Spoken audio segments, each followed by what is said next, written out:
What is good morning? It is a good morning. How about it? Can you guys hear me? Check and see on this app. You guys can hear me. If the volume's good, let me know what you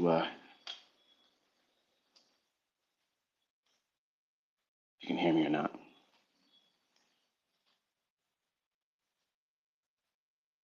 Give folks another minute or two to get in here.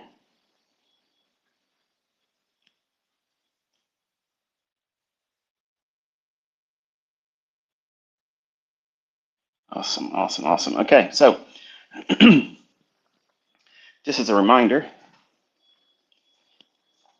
I'm out here going on without a script. Okay, and given enough time, I might say things that are not friendly for the young ones' ears. So if you're listening, you have your computer speakers on, or you're listening through your television, or something to that effect, where other people that you might not want have hear me say something that would be disruptive to their age. This is your cue to put it on headphones. Okay, I'm assuming that we're all adults here. I'll probably be talking about things that are going to be boring to a child anyway. So children, anyone under the age of 18 shouldn't be listening to these Twitter spaces, in my opinion. Okay. For the folks that are putting it up on YouTube, again, you have my permission to do this. I don't want this on my own YouTube channel. Just you come up with some kind of a way of splicing up the sections that way the people that want to listen to it. Because I'm going to talk about controlling anxiety and attacking all those things. And that way you can trade without stress. But I'm also going to talk about, in the beginning, uh, all the anxiety and the stress and trading without stress, all those techniques and stuff. That's going to be towards the end of this Twitter space. So at the minimum, you should at least divide it that way. So that way when your listeners are listening to it on your YouTube channel, and again, you're welcome to monetize that. I just don't want you monetizing my lectures, for trading the full things. Don't do that. But here, you're welcome to do that. I don't mind doing it. And I'm teaching this today because I have a lot of questions that have been brought to me about how do you, as a student, how do you overcome these barriers that you have? You may not even realize what they are. How do you discover them? How do you work forward to get through all those things? And then what happens if you can't do it because you are wrestling with some kind of a mental illness? Maybe you're at your wit's end, maybe external stresses, not the market itself, but they're all compounding. And you feel like your world's constricting and you just can't focus. You can't do anything right. You feel like impending doom. That's the latter portion of this Twitter space today. Or should we call it X space? I just refuse to call it X. Sorry, Elon. So, I hope you're all doing well. I have I've thought about how I wanted to deliver this kind of conversation. I know some of you like to walk around or exercise or do whatever. And when we do the exercises or talk about the exercise in the latter portion, please don't be using any kind of vehicle. Don't be trying to do it while you're driving because you'll see they have a physiological response to it immediately, which will be very surprising to some of you. But there's a lot of new students this year, and the 2024 mentorship for Caleb is kind of like hitting on all cylinders right out the gate because I'm taking right in front of all of the live price action. And I'm explaining things, making you aware of what my focus would be at the time, at that moment, watching price action. Now, as a trader in the beginning, you don't know what you don't know. And when you discover things that you didn't realize were so important, it's sometimes very easy to discount it. Meaning that you might think to yourself, well, I feel a little anxious because I have too much on the trade, or I just took a loss and I'm already back in the market. And you feel that discomfort, like something's just not right. A new trader that's rushed to go into trading with real money will look at that and say, well, I don't want to be a wimp. Okay, I don't want to be a softie and feel like I'm getting scared or shook out of the marketplace, because if we were all in the locker room of the arena that is trading, and I'm in the boys' room and we're all changing, and they look at me and they ask me, "Hey, how'd you do today? Were you nervous? You look nervous." You don't want to show any kinds of signs of weakness. No way, I can't do that. So, as a new trader that rushes to put money in before they learned how to trade, before they discovered everything that's holding them back and they don't realize it yet, they'll have these little triggers, these little moments where their subconscious starts talking to them about, "Hey, look, are you sure you want to be right where you're at right now? Are you sure you want to be doing what you're doing?" And in the beginning, you're so, especially for the men, you're so keyed up on trying to be impressive to other people instead of simply relaxing and trying to do this for yourself. There's nothing selfish about that. There's zero selfishness. You absolutely need to be self-centered and self-focused in the beginning as a developing student. That is not something that is unchristian. It's not something that's egotistical or narcissistic. You need to put yourself inside of a fortress of solitude. And that fortress of solitude is both a physical location where when you're trading, you're not inviting other people's opinion. When you're studying, you're not inviting other people's opinion. Whoever you're using as a resource, and I'm assuming because you're listening to me, you're tapping into me as that resource. Don't let other authors, teachers, influencers come in, because I'm going to be very, very disruptive to that. The number one reason why I do that is the number one, draw a crowd. It's like starting a fire. People can't turn away from a fire. They can't turn away from a train wreck or a car accident. You really don't take pleasure in seeing bad things happen to other people, but you just can't help it. You got to look. And I have used those things to garner a crowd. Well, you don't want to do that with your own trading. You don't want to do that with your own development, because what you're going to do is you're going to invite other people's opinion. Where when I market myself for free, never paid for it, I invite the opinions of others and I make it polarizing, because it makes other people talk. And there's no faster viral marketing campaign than you can have is if you can make something divisive. That's why pro wrestling, the scripted stuff, that's why it was so popular for so long. It's all scripted and it's manipulation of the audience. But if I can encourage you as a student to try to remove that stuff from your learning and your studying, to other people that might sound cultish. And I can see that. And I use that. I embrace that, because that perspective eliminates the ability for outside influences to mess you up, because you have to discover who you are. I've had students come to me, go through all the things that I put them through, and they say, "You know what? This doesn't suit me. I don't think I should be a trader." And that's maturity. It doesn't mean that the stuff that they were learning doesn't work. This means that they weren't trading at all. They just can't do it. And why put themselves through it? So I want to kind of like invite that opportunity for all of you, because trading is absolutely not for everyone. There's going to be some things that you're going to encounter while you're trading, while you're learning to trade. When you lose money, you don't know what that feels like until it happens. And all the coping skills that I'm going to teach at the end of this Twitter space may not be enough to get you through it and past it. You might just say, "You know what, this doesn't feel right for me."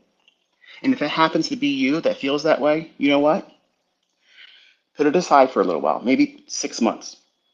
And if you feel the urge to come back to it, maybe not with me, but someone else teaching, if they can prove that they have something that works and they have other people that have learned what it is they taught and they're proving profitability and consistency, there's nothing wrong with going to someone else that teaches you how to do investing or trading or reading price action or whatever you want to call it.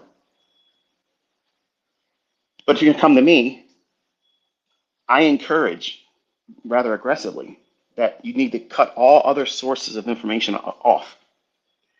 Because in my group, we're known as very, very confident, pompous, egotistical, narcissistic. These are all descriptive terms, because when my students learn what it is that I teach, that part of my persona rubs off on them, because they can do things that they see other people incapable of doing. When everybody else is out there trying to talk other individuals down, our community talks each other up.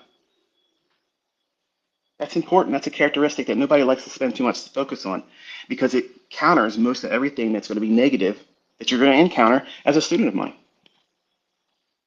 You're going to feel like, wow, man, this is a cult. I don't want anybody thinking bad about me. You're not going to meet these people. You're not going to have dinner with them. You're not going to invite them over to Thanksgiving dinner or Christmas. You're not going to celebrate the New Year, drinking champagne with them at the turn of the new year.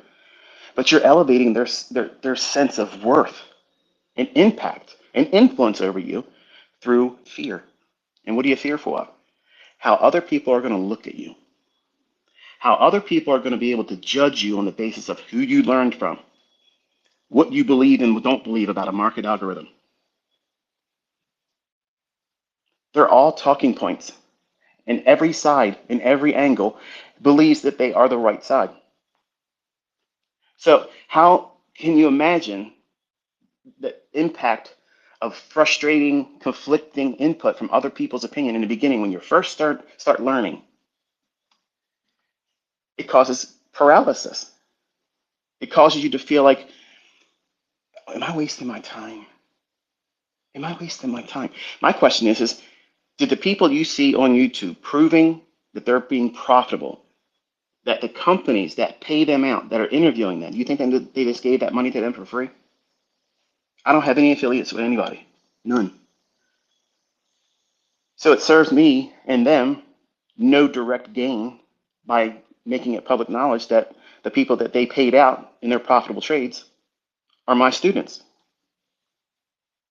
So we have receipts, and there's new individuals coming forward all the time using the same information that you have at your fingertips for free. I have created an environment. You always see these guys advertising. They'll say, this is a no risk opportunity. But act now, because if you don't do it, there's no telling how long I'm going to keep this for free or have this discount or something to that effect. That's pressure sales. You should feel relaxed. I'm not getting paid here. This is why I'm doing this here too, because I'm not monetized on X or Twitter. I don't have any monetization on there at all. Zero. To be honest with you, I don't even know how to do it if I wanted to do it. And I don't want to do it. I could put this in a G-rated narrative on my YouTube channel and collect ad revenue off of that. But I don't want, I want to talk to you like a friend. I want to talk to you through the perspective of a father figure because I'm talking to Caleb. Because I want him to understand that these are going to be huge wrestling matches for him, just like they're going to be for you. And for some of you, you're going to discover that, wow, I went through that and I thought I was losing my mind. I thought I was just being, incapable of learning. No, this is very hard to do, folks, because you're wrestling yourself. You're competing with an image of yourself that you're holding on to. And unfortunately, in the beginning, it's a self-defeating image. You're holding on to a weak, closed-minded, narrow-minded, scared little child. And I don't mean that to be condescending. You're trying to protect the inner child of yourself from losing money, from being embarrassed. Oh, these people said that they learned from ICT, they're cultists, they're brainwashed, they're whatever. The list is going on and on and on. Okay. If you're considering all those things as outside influences, all you have to do is test the stuff I'm teaching for free. All you have to do is sign up to a live stream when I'm doing it and listen to me explain what Price is doing. And then you think to yourself, wow, there's something here. Like I can see this guy knows what he's talking about and the market's behaving as he's describing it. Those are the things you're supposed to be focusing on. The evidence, the proof. Don't let my public antics for my own pleasure, because I love twisting the knife in other people that don't want to believe, or they deep down inside they believe, but they can't compete with us. They can't even compete. It's not even close. But I'm not here to ridicule them. I want them to listen to the same lectures that I'm giving to all of you. And if they can take something away from that helps them, then that's great. That's what I'm looking for. I'm not trying to kick anybody in the face. Not try to put my boot on their neck, strangle their ability to be profitable or climb up as a pillar in the industry. Is that what I'm doing?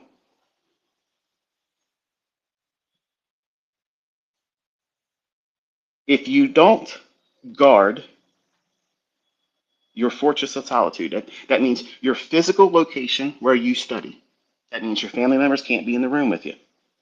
If you have children, God bless them, they can't be in the room with you. Your spouse, whether being supportive or not, and chances are they're probably not going to be supportive. They don't believe yet in your future self. The things that you have to go through to refine your future self, that future success that you want to have, but you don't really necessarily believe it yet, you got to be convinced of it. And so many times, individuals in the last, 5 or 10 years, they have this TikTok mentality. It has to be shown to you in 10 seconds, 30 seconds or less, or I ain't interested. And this is the part where if you're not willing to put yourself through what it is I'm describing, or if you look at those videos I have up there, 500 and some videos, and you think, man, I ain't got time for 500 videos. How many football games have you watched since you started watching them? How many basketball games have you watched since you started watching them? Has your attendance in the audience, seeing those games live, has that made any impact on you being able to play football or basketball any better? No. So why are you watching it? Why are you paying all that money to support these people who don't know you? They don't care about you. They simply will never spend time with you. And to get them to stop to get an autograph or a snapshot is asking too much many times. But you're willing to put yourself through all that stuff because it gives you what? A feel good moment. Wow, this is awesome. Because you idolize these people. You idolize them. You lift them up. They're titans. And men want to be a titan. Don't lie. You're smiling right now because you know damn well that's the truth. You want to be a big shot. You want to be a big wheel. Someone everybody looks up to and says, man, I want to be like him. You have to have that same tenacity and driven passion in why you're trying to learn how to trade and put yourself in a fortress of solitude where you're not inviting other people. Don't let them influence it. And from an intellectual stance, your fortress of solitude is your journal. That's where you go to lick your wounds when you don't do something right, but you don't go there and treat it like it's a house of pain, like it's an abusive relationship. And so many of you have shared some of your journal entries to me while talking about a price action move. And while maybe your technical thing might be there and it may be correct and it just didn't work out for that moment or that time or that instance, the negative annotations, the negative things that are spoken about what you're trying to teach yourself, what do you think is more appropriate for that inner child that's inside you right now that you're nurturing that will be your future self? What's more nurturing? If you're constantly beating that inner child down with negative, not encouragement, but punishment. You should have did this better. I should have learned this by now. This stuff never works. I don't know why I can't get this. This is so stupid. I need something easier. If you spoke to your child that way, do you think that child would grow up feeling good about themselves? Or would they have complexes and probably deep-rooted anger and anxiety? And you wonder why you're feeling those things. Because you're feeding it to yourself every day. You don't even realize it. You have no idea how often you give yourself something toxic and negative. And that's why when you watch something positive, you're like, wow, I really enjoyed that moment. Or if you see someone you haven't seen in a long time, an old friend or loved one, that's why holidays, except for Carl, gets invited to the festivities. He wasn't supposed to be there, but some joker invited him. It's bad enough you got to work with him all the time, but now he's showing up at New Year's Eve. It was fun until he showed up. Then you're doing everything you can to avoid him. Well, at the holidays, you feel good. Why? Because your attention's taken off of all the negative things about yourself. And then what do? Yeah, well, I got a raise today. Yeah, last week got a promotion at the job. That's right. I don't know how they're going to do it without me. Whenever I decide to leave the company, oh, they're so screwed. You get to talk about all the good stuff, and you hide all that stuff. That's exactly what proper journaling is. You need to do that. You need to cultivate all the positives. And that's why it feels good to be around your cousin who hasn't left Jiffy Lube. He's been doing that for 12 years. Says he's going to college and never even done prerequisites, never did anything but get greased.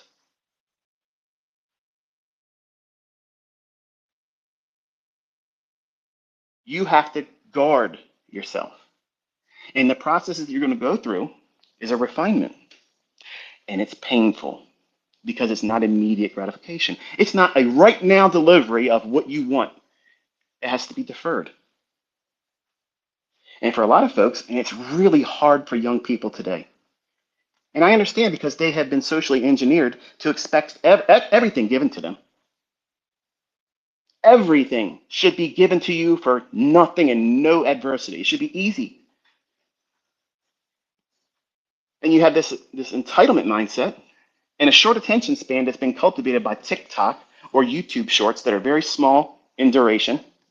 And you think, man, why is this guy ICT got to be so long-winded? Because I am a old man that learned how to do this the right way. Roll your sleeves up, put real effort behind it, keep your nose to the grind, and want all the details. You want to know everything. You don't just want to know, well, I want to look like I know what I'm talking about. I want to sound like I know what I'm talking about. And for years, we've watched other people do that with my content. Mitigation here. Here, you see this order block was mitigated. Order blocks don't get mitigated. Mitigation this and mitigation that. They want to talk the lingo. The point of interest. Look at this point of interest. These are all out of my videos, bro. That's all my stuff.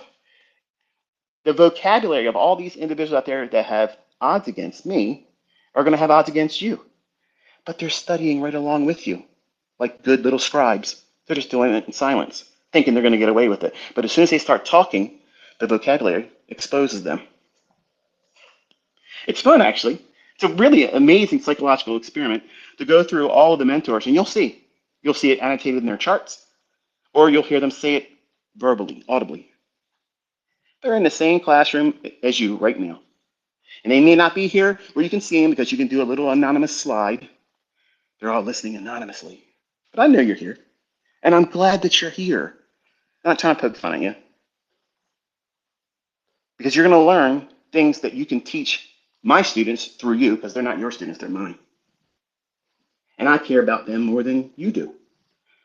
And since I know what I'm talking about, I'm going to use you as a conduit to reach them. The worst thing you can do is twist what I'm teaching today, or anything that I teach, and take it out of context or try to embellish it with your own little bullshit. Because you're reducing its purest form and you're muddying up. This DNA in trading logic is superior. Anything less than this is substandard. We don't have Neanderthal in this, okay? It's all it's always important to start off on the right foot. It's always a bad decision to invite other people's opinion about everything you're involving yourself with in the beginning. We want our friends and our family to encourage us. Why? The same reason why I did as a 20-year-old. I lost my grandfather. I lost that father figure. He wouldn't have lavished me, would say, "Oh, son, you're going to do so good. I can't wait to see." He wouldn't have done that. He's an old man, old Navy man. He would have been like, "Just do your best." I said, "Okay, I'm going to live up to that. I'm going to live up to that, Pop. I'm going to do that." I'm going to do everything I can to make this man acknowledge that I have impressed him. So when it was taken from me when he died of cancer, I had a void. And I've carried it in my entire life. At 52 years old, I still can't fill that void. And God fills it a lot.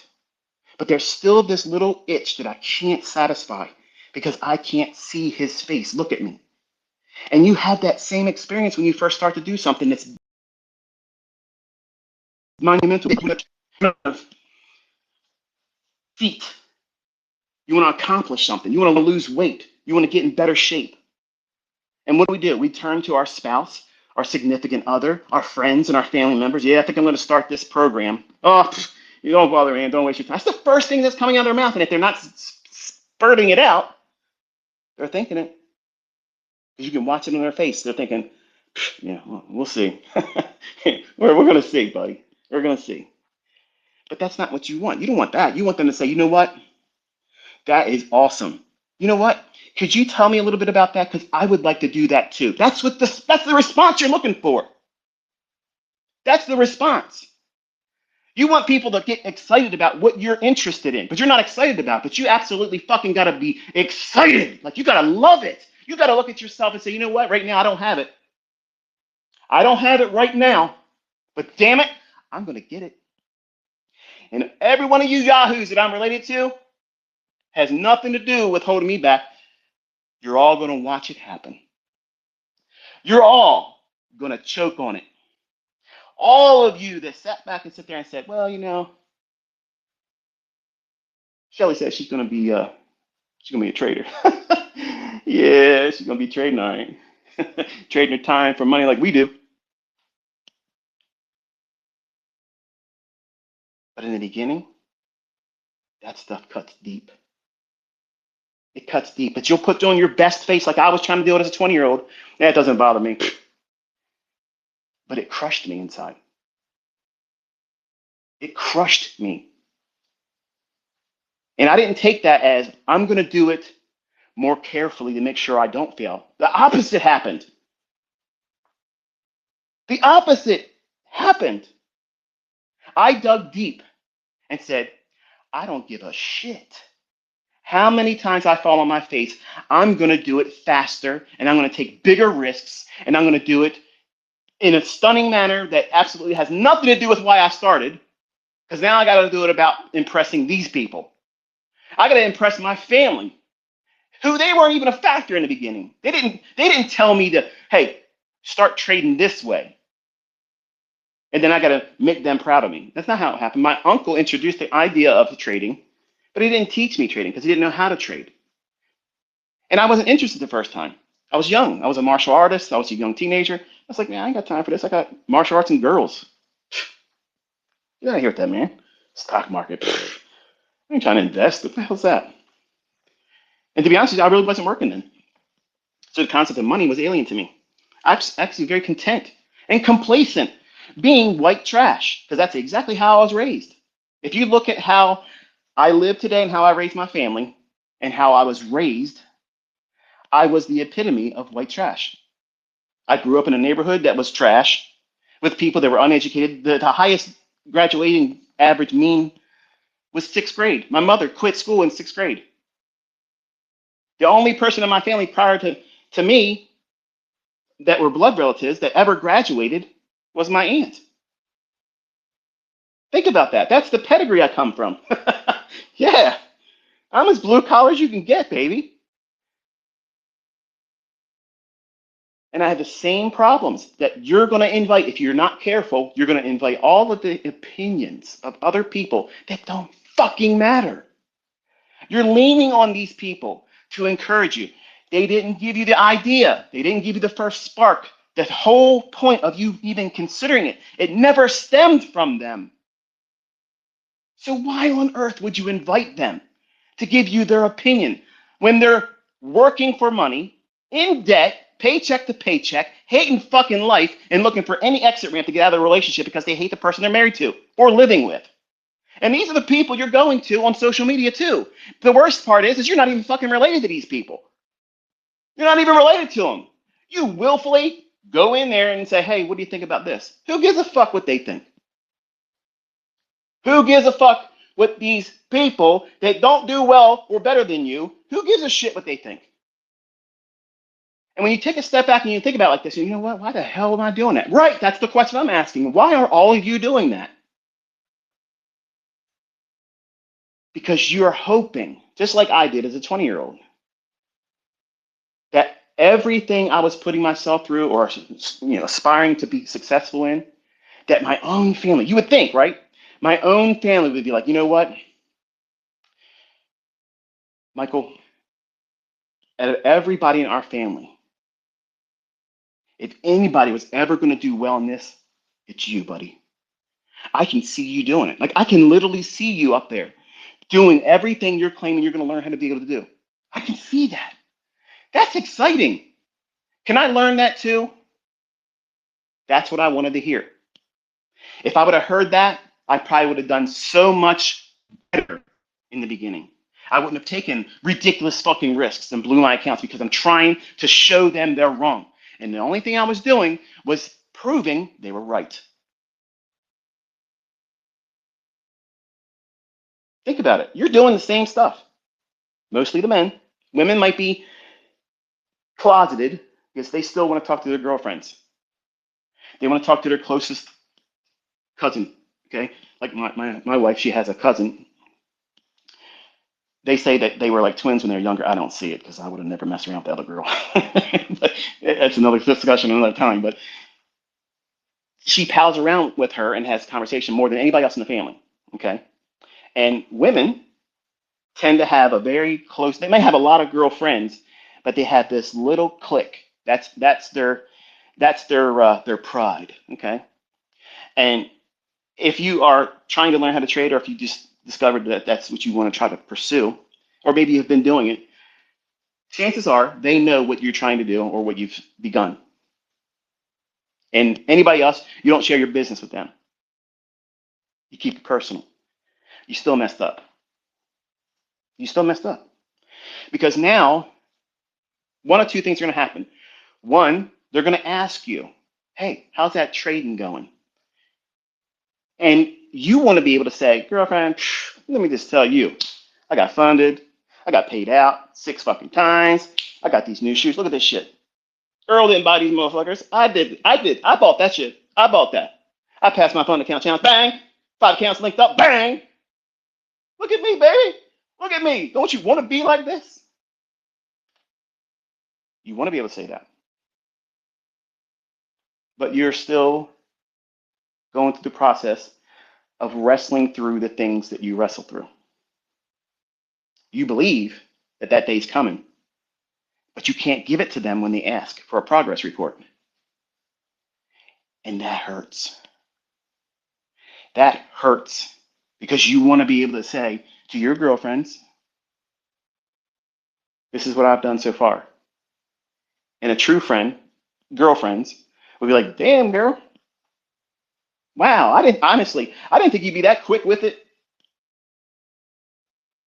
But a true friend would hear you say, it's harder than I thought it was going to be, but I'm not discouraged. I see progress. And I know if I keep working at it, I'm going to get what I'm looking for. And a true friend will be like, you know what? That's right, girl. You keep on. And that's what you want to hear.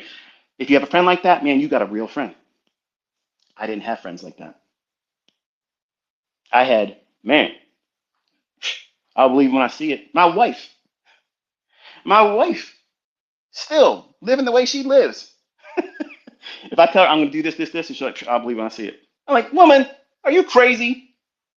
Did you just see what I just did? Look what you just spent. Where the hell that come from, right? But I'm sure she means it to be funny and silly all the time, but that's just that's the way we work together. Okay, that's our language with one another.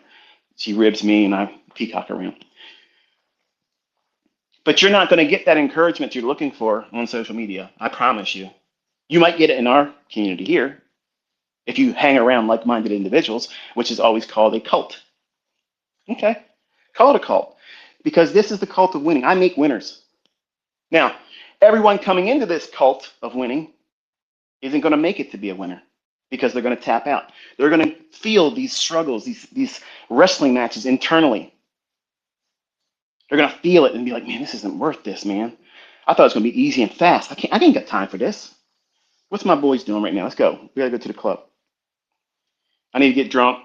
I need to get blazed up. What are you doing? You're medicating. You're self-medicating. That's exactly what you do in your journal.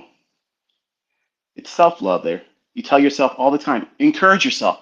You write down in those journal entries everything that you want someone else that you love or care about the opinion of. You want them to say those things. You're waiting for it. You're listening.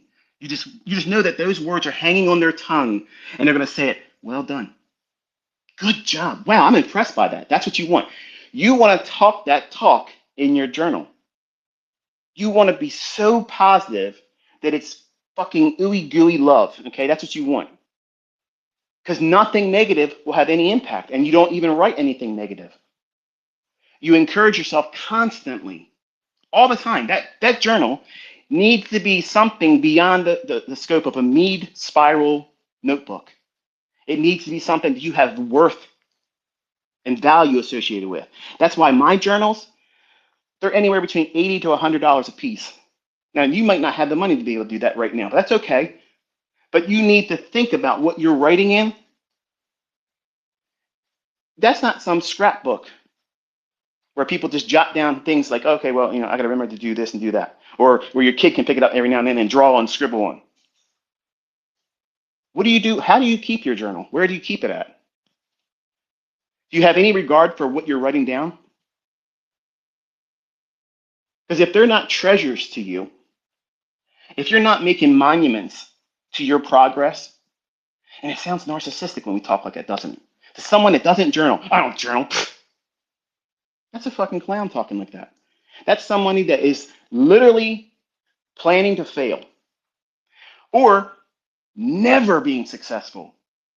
And there's a lot of people in this industry that are idiots and they're monetized and they're rewarded, but not for the basis of the ability to trade. They're monetized and rewarded for capturing and holding your attention to their bullshit. Who are they? What are they producing? What fruit are they producing? Who's coming behind them, listening to their logic and saying, well, that worked for me. Look at me. I don't work anymore. I did what this goober is saying. It's very little of that going on.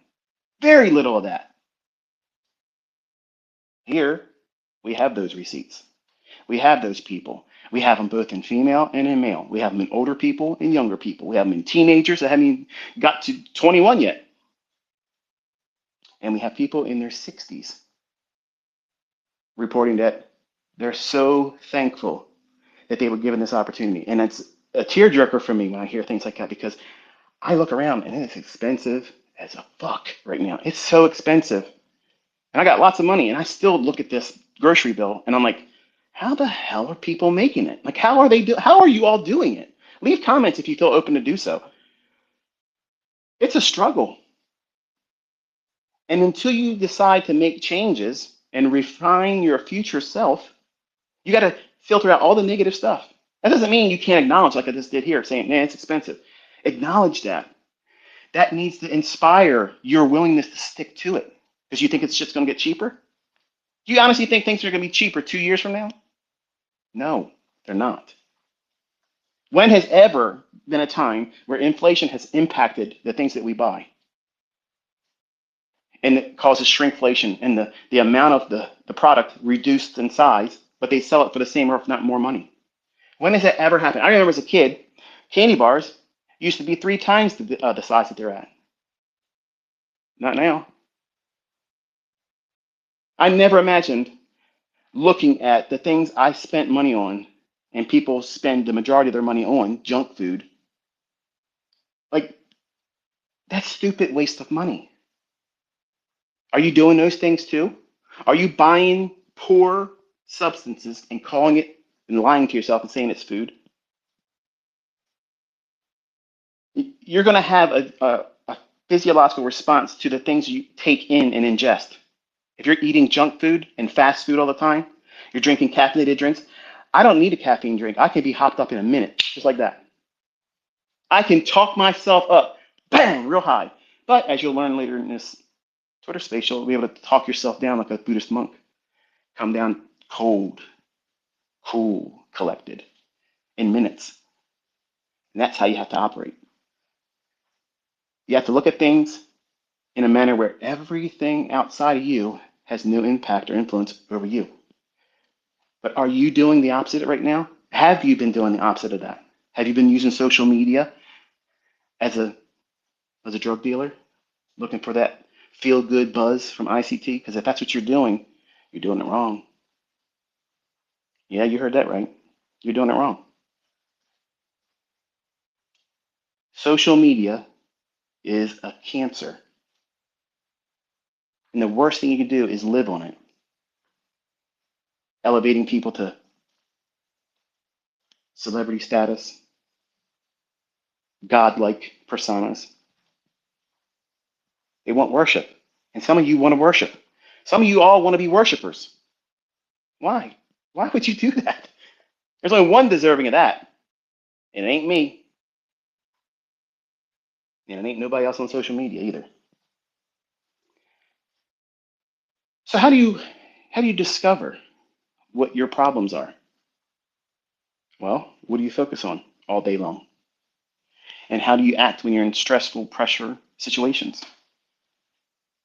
If you find yourself in a stressful situation, that need not be in trading, and you react in a manner that is aggressive, in anger and outburst, chances are you're a very impulsive person.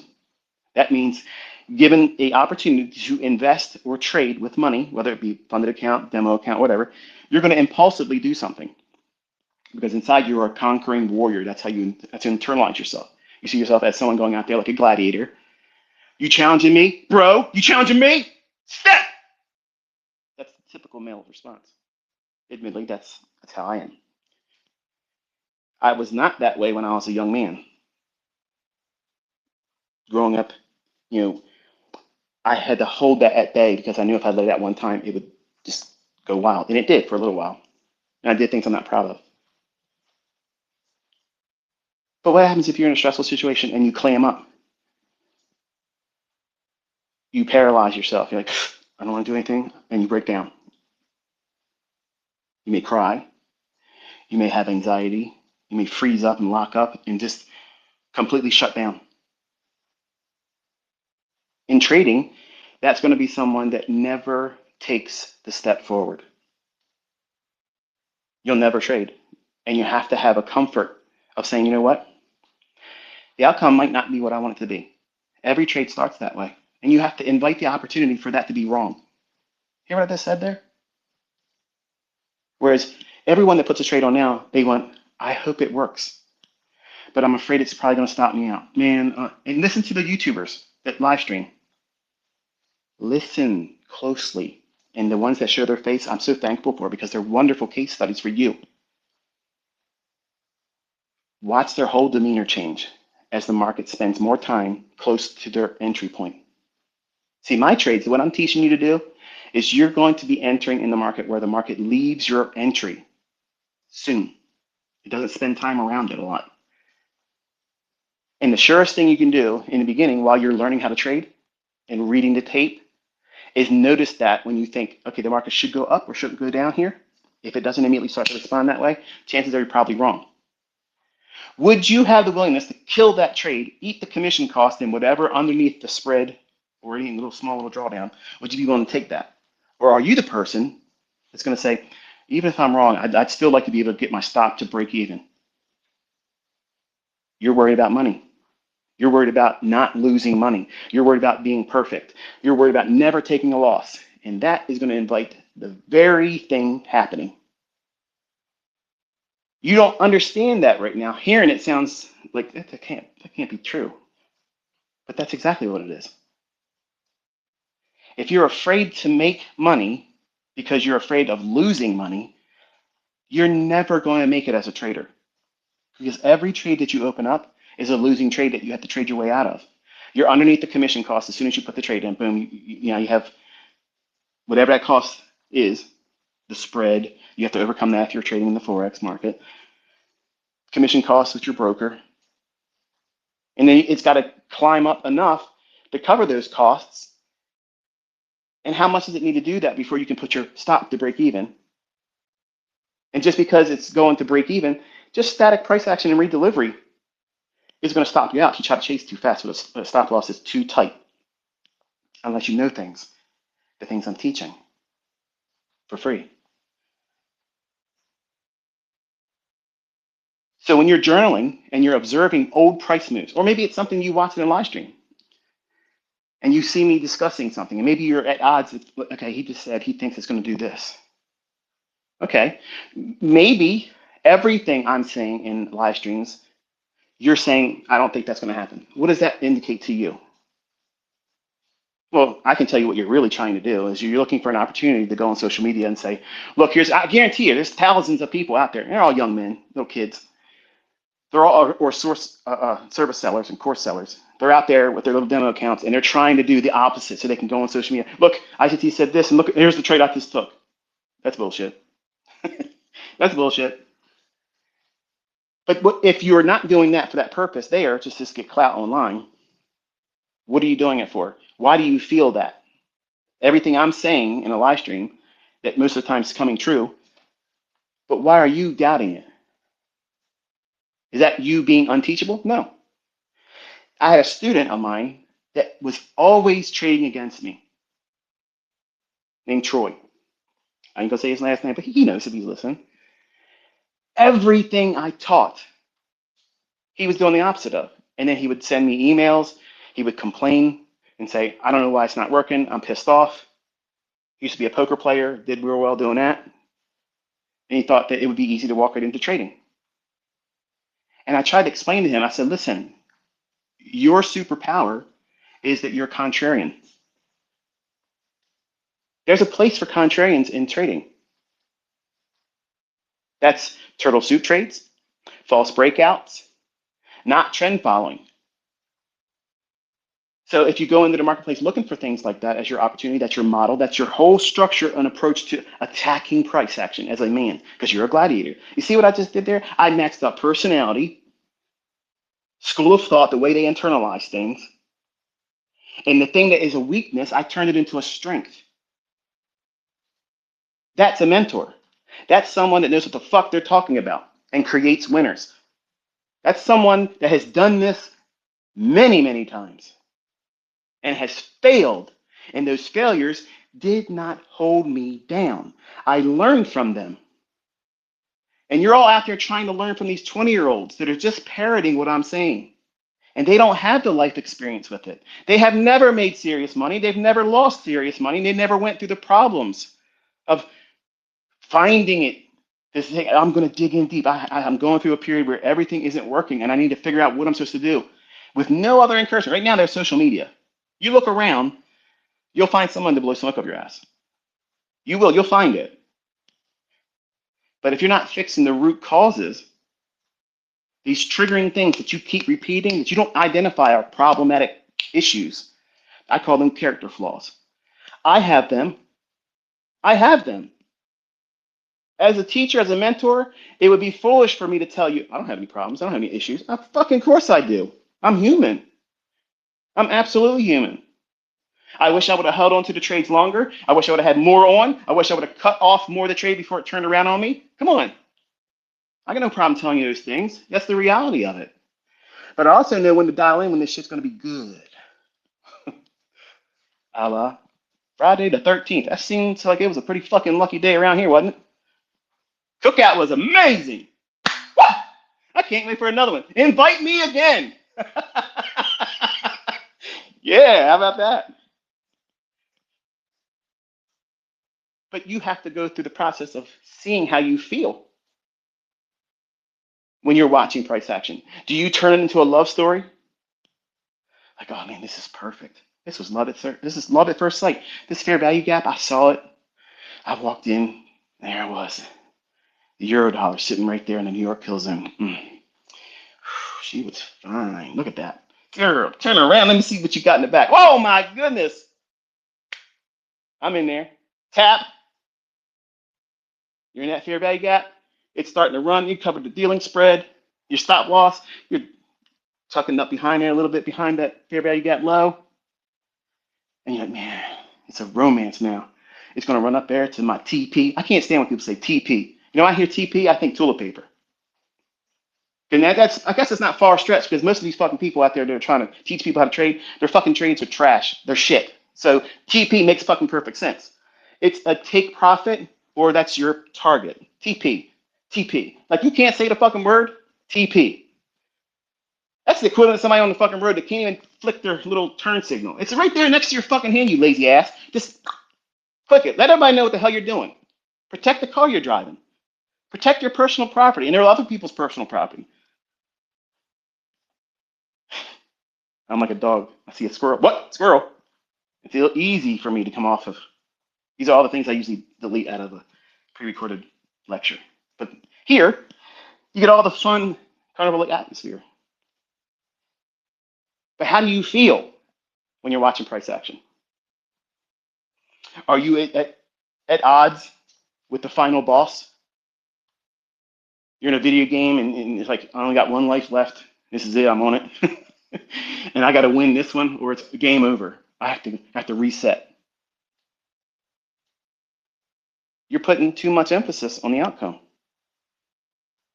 So you need to observe what you're trying to talk yourself away from that's toxic when you're journaling. Don't record them with the toxicity. What do I mean by that? If you're watching price action, you're not demoing, you're not doing funded account challenges, you're not trading with a funded account, you're not trading with a little bit of money because I got to learn how with real money. We're going to talk about that again. You're just simply watching the tape. You're watching price action fluctuate, and you're trying to get a feel for what makes you feel like the market's going to behave a certain way.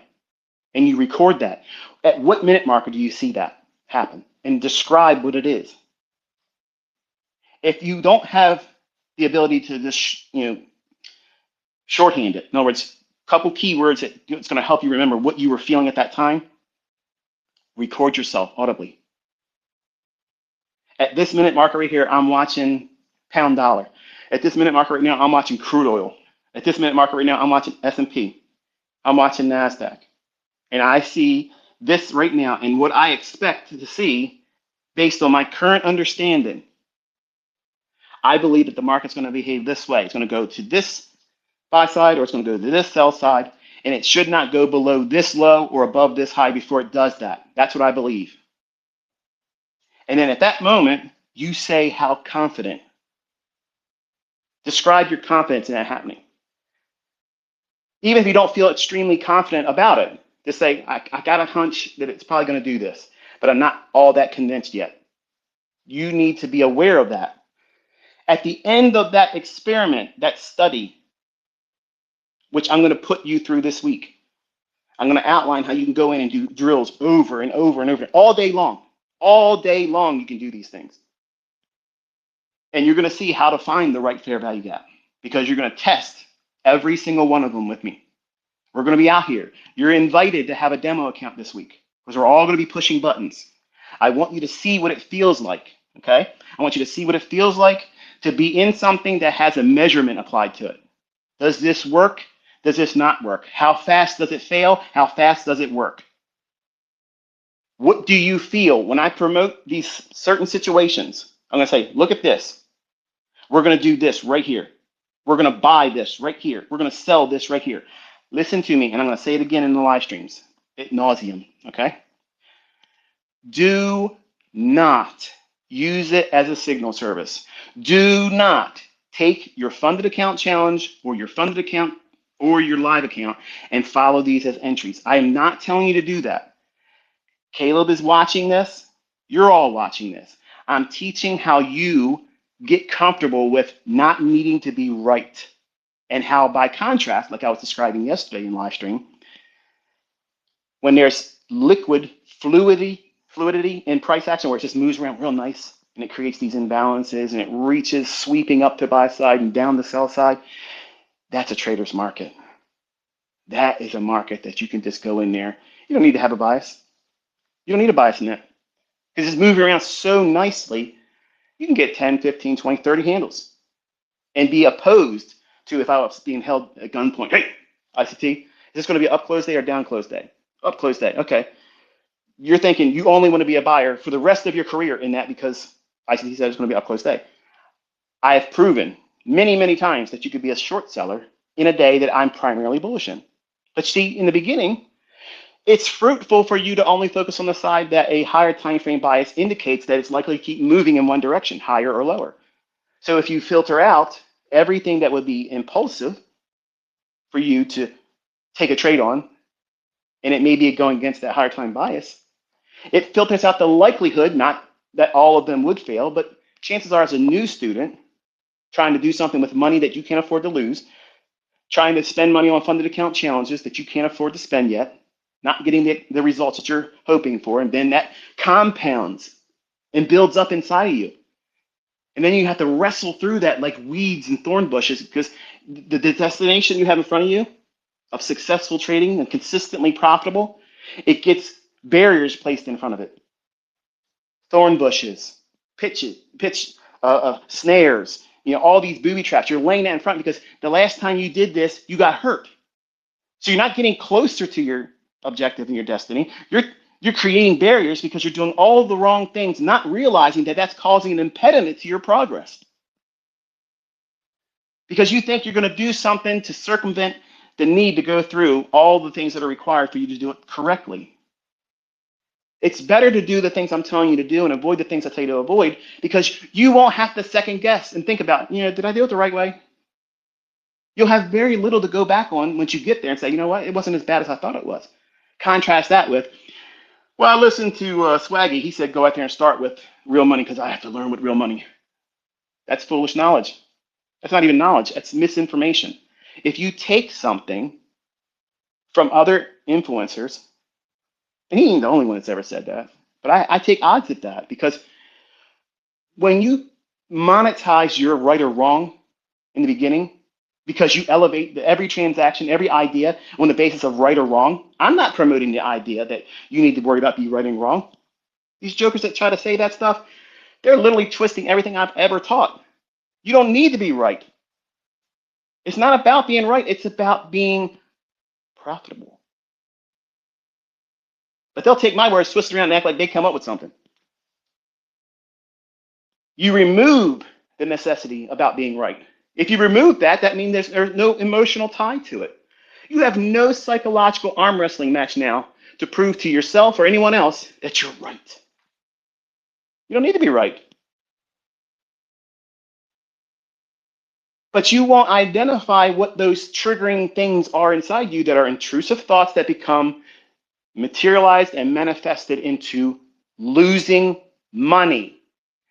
And you will not, I guarantee you, you will not, if you do those things and you lose money, you're going to fault me. You're going to fault everybody else you followed in a Discord room or that Telegram channel or that YouTube guy or that person live streaming. I lost all my money. Listen to your ass. And they're going to fault find and they're going to push all the responsibility off themselves. I've seen this happen. I've seen it. But the question is what do you do with all the hundreds of thousands of people that are making money with it? They learned the same thing. What are they doing differently? What did you do? And every time I've asked, they always either expose themselves of this, they didn't do the right work. They were not using the things they were taught. Are you teachable? Are you willing to listen? You're here today listening to this. And your mind is the first tool that's responsible for you to make the right steps going forward. And if you allow it to be clouded with fear, anxiety, premature self-worth to high levels of I want to be respected and almost borderline worshipped online, you're doing it wrong. And you need to fix that. You got to do some house cleaning. But when you're journaling, you need to discover what that root catalyst was that caused you the uncertainty about an idea when you were watching price, or what gave you superhuman level confidence. What was those triggering factors? And if it's a negative, you have to say, for instance, let's say like this. Say you're watching a NASDAQ and you're tape reading and you're doing the drills that I'm going to teach you guys this week. And you get into one and you don't really feel confident that it's going to behave like you would like to see it behave, but you still do the exercise and you press the demo and you want to watch how long it takes you to get stopped out or run to the target. But as soon as you press the button, you feel regret. Like this isn't, I should have waited. What that's going to do is number one, you're doing it with a demo. But if you feel that, and it may only happen for a second internally, what that's highlighting is even on a demo where nobody else can see it, you feel the pressure of having it correct. Now you have an opportunity. So many times you're hiding that stuff, the things that you have to sweep up and clean up in your head, all these intrusive thoughts, all these hindering spirits that are keeping you from finding the success you're looking for. You're you're letting them live with you. You're making the bed for them. You're feeding them constantly, 3 meals in a cot every single day. You're feeding these intrusive thoughts, these demons. They're going to hold you back. You're allowing them. You're allowing them to live rent free in your life, consuming all of your productivity, all of your progress. It's stealing your future success. Like a vampire, it's sucking the life marrow out of you. You don't even realize it. But when you journal, it puts a microscope right over top of that. And you're in that fortress of solitude. You're not going to talk about these things with me. You're not going to talk about it with the people online. It's safe. It's safe for you to do this. It's a controlled environment. Nothing bad can happen. It's only upside. It's only upside doing these things. And it makes you better as a person. It will make you better as a trader.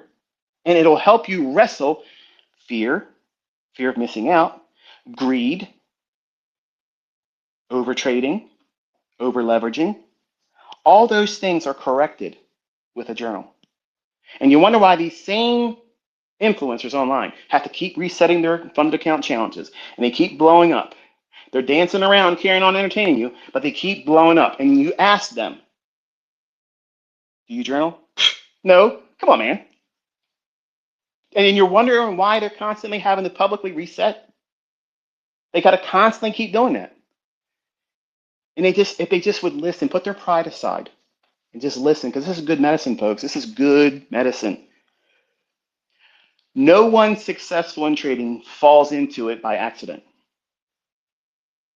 It's an earned skill set, and it will not ever be easy for anyone.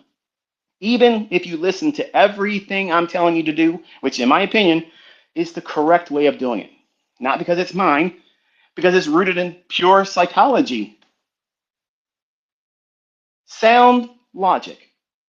When you remove the sugary sweet, I got to do it fast, and you already owe it to me last week, and you better give it to me in a 5-minute video, or I'm not interested. I'm not going to follow you, ICT. If you have the time to sit down and write that, like you owe us this, you owe us that, or I'm not going to, don't follow me. I'm not going to change my lifestyle because you didn't follow me or don't support me or like me. I don't give a shit about that. None of you people matter that much to me. Okay, that's the truth. None of you matter that much to me. But why waste the opportunity when someone like myself is willing to teach you for free, and when I've done it with other people, and the things that they do are all linked to the things I'm telling you here today. You have to journal. Don't hide from your character flaws. You do it in your journal, discover what they are, and you find that by how you feel. When you're doing these exercises, do you feel like, okay, I'm going to make this is what he told me I should reach for and target that, but I'm going to do this. What's that tell you? You're trying to stretch the boundaries because you're competitive. You're fucking competitive, right? Okay. You want to race Bolt with a fucking leg cast on? Because that's exactly what you're trying to say you're going to do. Yeah, I'm going to run this faster than a guy that's done world records. So you have a superiority complex, which is what most of the influencers online have against me. They don't like that. They don't like the fact that I can do this all the time, every single day. They don't like it because it casts a very large shadow on them. I'm talking to them here too. I'm not talking down to them. I'm talking to them as a peer. Hey, you're in the same industry I am. I'm not a giant. I'm not somebody that should be worshipped or looked up to. I don't like when people do that to me. But these people want that. If they listen to me like I'm trying to teach you to do it, they will be better traders, better mentors, and they will be pillars in the industry that deserve recognition. Because right now, they don't deserve it. They don't. All of them have the capability of getting there. And some of you probably aspire to be like that. Listen to me because you'll do it far better. You'll do it without drama marketing because that shit doesn't work. That never works. It just casts a viewpoint that's easily fostered in a large degree of the attendance of onlookers, and they'll immediately make their decision right away. Oh, this guy, he's a lot of drama, or this woman's got too much shit going on, and you'll never have your voice heard. So when you're developing yourself, you have to take that time and that energy and consider yourself worth it. A lot of you think, well, I ain't got time for journaling. What you're saying is you're not fucking worth the time and the investment in identifying how you can improve yourself and put yourself on the highest degree of performance. That's really what you're saying when you say, I do not want to journal. I don't want to do that. I don't want to put a progress of measuring my progress in black and white in front of me where I can look at where my progress started and where I'm at today. That's how you know you can do it because you see the things that you're learning. See, if you don't write it down, you're going to forget it. If you don't write it down, you're never going to remember it and revisit it. If someone, after you were long gone, finds your journal, are they going to read the diary of a madman that was so abusive to themselves? Or, wow, this person was very encouraging to themselves. And I can see that they have identified their progress. See, you all want to see trade statistics. Bro, show me your MyFX book. Bro, show me that you got on the leaderboard on the funded account challenge or whatever it is. I can't think of it.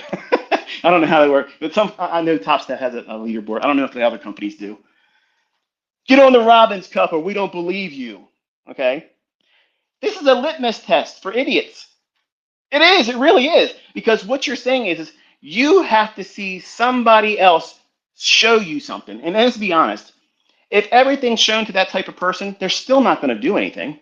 They're just going to be mad and huff and puff and just go and try to troll somebody else. So it's not that they want to be inspired to learn how to do what you're learning how to do. They're just in here to try to find some kind of talking point. But you do very similar things in the beginning if you're not guarded. You want the opinions of others to support you and encourage you. Why should anybody that's not a part of this community think now? If they're not already a part of this group here, why would you expect them to encourage you? That's insanity. You're asking someone on the outside to have the same perspective or a higher opinion of what you're trying to do and learn than you do yourself. And then you're weighing the delivery of that opinion being favorable for you as a basis for you to continue. Going up to a blind man and say, hey,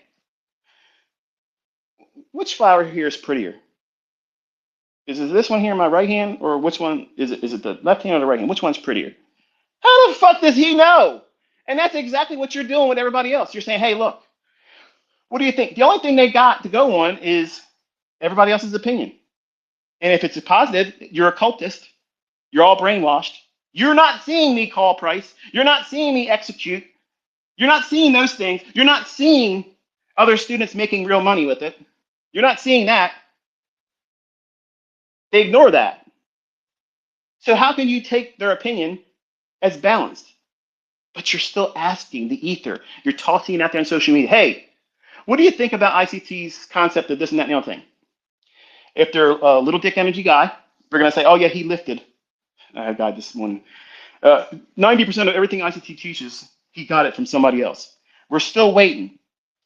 We're still waiting for somebody to come out and say, here's exactly where ICT got order blocks from, and the mean threshold, and institutional order flow entry drill, and all the things I teach. There's a long list of shit. It never happens. But because they know that your mentality is wrapped around this 30-second TikTok duration, you have short attention spans. You're wondering why people are stupid today? It's because they've stopped teaching. It's all about feelings. It's about having experiences online. We don't have conversations anymore. You don't sit down and write with a pen and pad a letter or sit down and type out a letter. It's throw it to me in a text, throw it to me in a post on social media, and hey, you're my buddy, you're my friend. That's bullshit. When I talk to you, I care about the audience I'm targeting. I'm talking to my children. That's why you listen to me, because you feel this sense of urgency for me to communicate this importance. Because the audience is my own flesh and blood. So I'm not going to shortchange them. I don't give a fuck if Tom, Dick, and Harry's fucking mentorship guy out there says he talks too much. He could have did this and did that. These people that do these 5-minute trainers, they're not doing shit. They're wasting your time, because the only thing they're doing is creating these very barriers that you don't realize are going to be appearing in front of you. You want it to happen for you fast. Well, guess what happens? When you try to do it and it doesn't happen fast for you, what do you think? Man, I can't do this. When I'm telling you, expect it going in, it's going to be hard. When you come into this, you're all dirt. You're just dirty. You don't have anything that shines, nothing. You have a desire, but you're still just dirt. There's nothing that shines about you as a trader.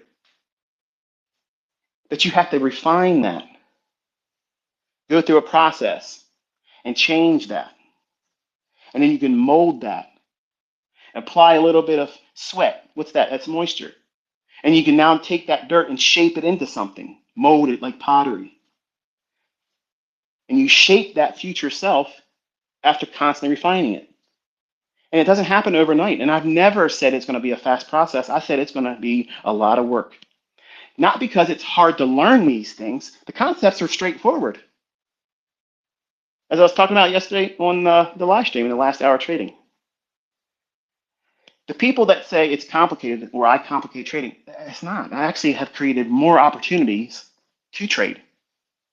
But in the hands of someone that wants to be self-defeating or self-destructive, those tendencies that are inside you that you haven't identified and wrestled them into submission and subduing them, those demons that are in you, if you don't have a way of subduing them, if you weaponize them where they can hurt you financially, they're going to jump on that opportunity every single time. And they're going to leave you demoralized, regretful, and eventually it's going to beat you down and you're going to be in depression. And depression is a physical feeling. It's something, it's not just, I don't feel good about myself, psychologically or emotionally. No, you feel depression. It's painful. And if you live in it long enough, it'll affect your health. You develop anxiety. You develop all these physical symptoms that you think that are emergencies when they're not. They're just physiological responses to things that our body has been created to give us.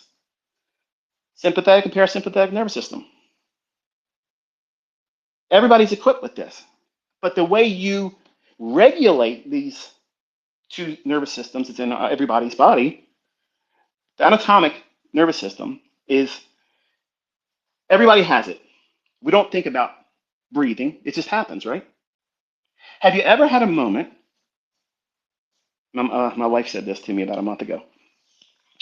She goes, I'm not sure how to describe this to you, but I feel like I forgot how to breathe. Because I've had anxiety before, I have perfect understanding of what she means. And maybe that probably struck a chord with some of you that are listening, where all of a sudden you think to yourself, I got to breathe more. I have to breathe faster and I have to breathe deeper. Nothing has changed. There's no immediate threat in the room with you. No one has jump scared you. No one's come out and tried to grab you and pull you into a van, teach you how to trade. These whole things of spontaneous anxiety, they may start off mildly like feeling like I can't catch my breath. Something's going on. If I don't consciously think about breathing, I feel like I'm going to stop. And what happens if I stop breathing? I'm probably going to die. And if this happens right before you go to sleep, guess what you're not doing? Sleep. So if you have problems with sleep, I don't have problems with sleep. Okay, when I talk about my sleep schedule, I have doctors tell me, you need to have 8 hours of sleep. Bullshit. Bullshit. You don't need 8 hours of sleep. When I was a working man, I needed 9 hours of sleep. I needed that because I was already keyed up as an individual. That's why I don't drink caffeine. I don't drink coffee. As a trader, if you don't have a complete mastery of yourself and you're drinking stimulants like coffee because it has caffeine in it, what you're doing is you're literally pouring gas on a fire. And if you're not careful, you will cause yourself health problems later on that you really don't want. There's a right way to do this, folks. And you can live in a very balanced state. And you hear me talk and I sound imbalanced now because I want to maintain your attention. That's what this is. It's all about making sure that you don't fall asleep. Because it's real easy to fall asleep listening to me because it's not about making money right now. But it is about making money. You can't make money consistently until you master yourself, until you subdue these intrusive thoughts, until you subdue these demons that you're wrestling with that you have made house guests. You turn a blind eye. Oh, yeah, it's fucking Joe. He doesn't have a job. Always sits around, plays fucking Xbox all day long, eats up everything, doesn't buy anything, never takes a fucking bath. He stinks the whole house all up. But, he's now part of the furniture here. He's a staple here in the house. So I don't like to interact with them, but I know they're there. I can't do anything to get him out. I don't want to kick him out. He's a loved one.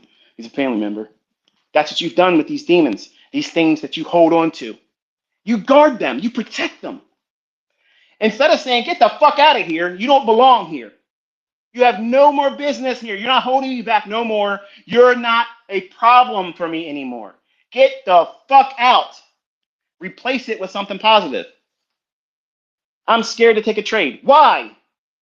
Why are you afraid to take a trade? Because you have no model. You don't have a model because you had this demon constantly telling you that's not going to work. Don't even bother putting any time into this. You're going to sit here and look back and I wasted 3 months if you get that far into it.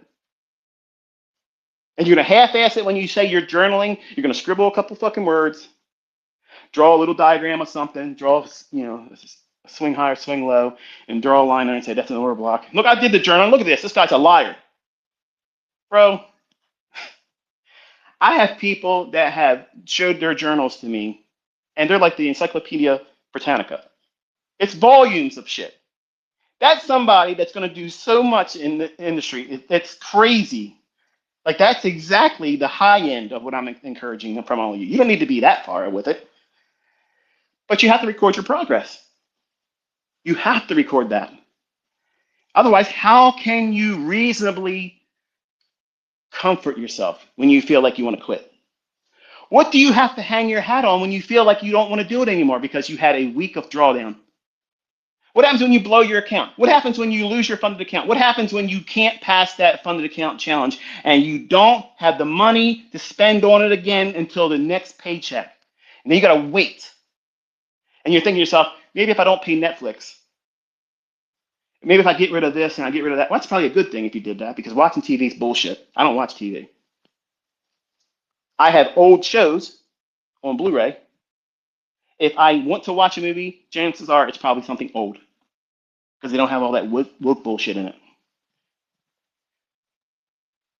But I watch very little of any entertainment stuff. I watched the Deadpool movie in the theater with my sons, and that was it. That's the most recent thing. I don't like to go to theaters anymore. To me, it's a terrible waste. I have a theater in my house. I don't need to go there and sit in something that's dirty, be around people on their cell phones and talking bullshit. I can do all that stuff in my own house. I have a nicer theater in my home.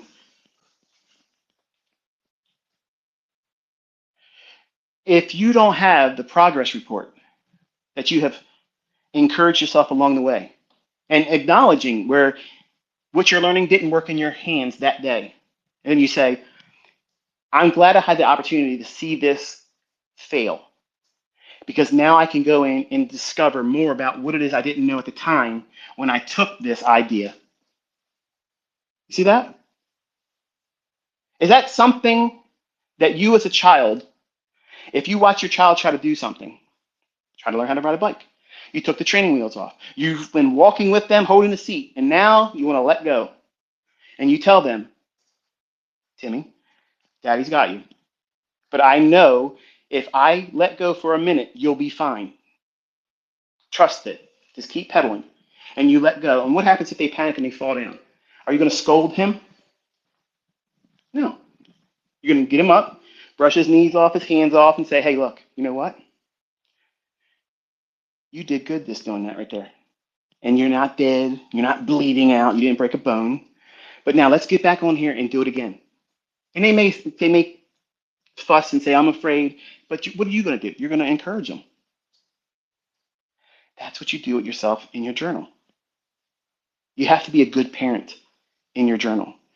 You are refining your future self.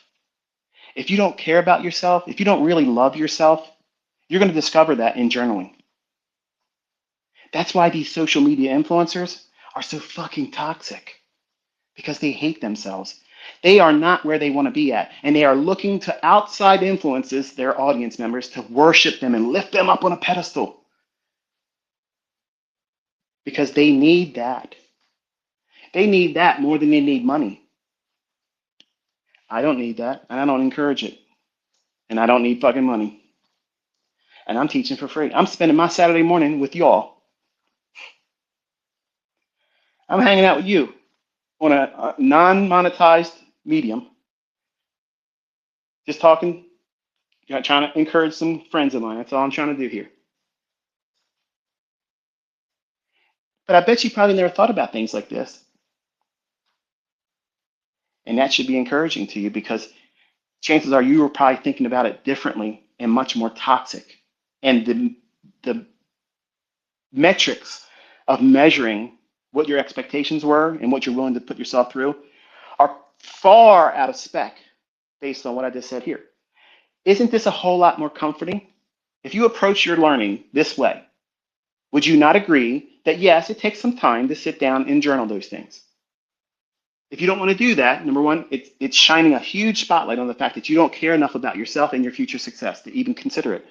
But you're probably the same person that can entertain the idea of going to college. You probably were willing, unless you got a scholarship or your parents paid for your college, you took on student debt that you can't write off, just like taxes. I mean, you can't escape it. But you were willing to go through the process of putting yourself into long-term debt on something you were not even assured was going to be a profitable venture for you. Yeah, I want to be a marine biologist. Yeah, I want to be a psychologist. I want to study philosophy. Why the fuck do people go to college to get a degree in philosophy? I don't understand that. You read the Bible, read some well maintained texts, and you're going to get a better understanding of philosophy than you would from these bullshit indoctrination centers. But you're willing to put yourself through that 4 years or longer if you're going for a higher degree, PhD, master, something to that effect, to get to the degree of what I'm showing you with technical science. You want to get a PhD in technical science through ICT, the College of ICT, the School of Hard Fucking Knocks, because that's what this is. We don't have campus fucking parties. We don't have keg parties. We don't throw TP over the fucking trees and get drunk. We take it serious around here.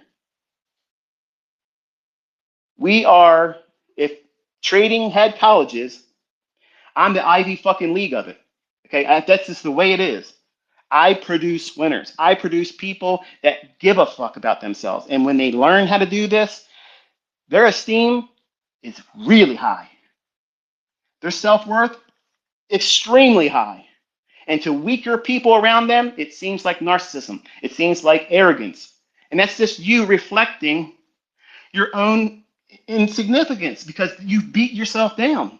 You let other people do that. They're holding you back. You're holding yourself back because you think toxic thoughts all the time.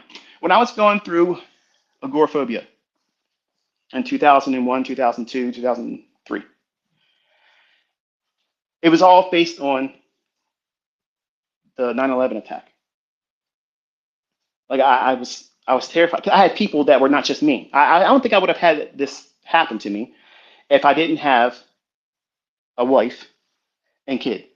If I didn't have that, I think I would have been like, well, yeah, I gotta be on a, keep my head on a swivel. It is what it is. But because I had family members that I brought into this world with my wife that are not capable of taking care of themselves, and I have a wife that doesn't look at the world the way she does today, but back then she just was like anything else. Back then we didn't have social media like we have it today. But she used to watch TV news all the time. Every time news would be on, she's watching it. And I'm like, do you realize that nothing good just came off that fucking television?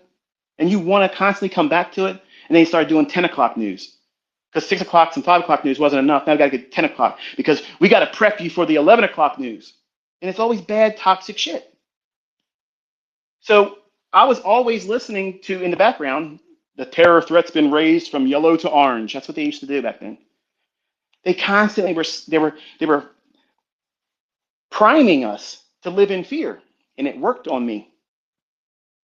That was the weakest time of my life where I was allowing these assholes to convince me that impending doom was going to happen at any moment, and I was being indoctrinated.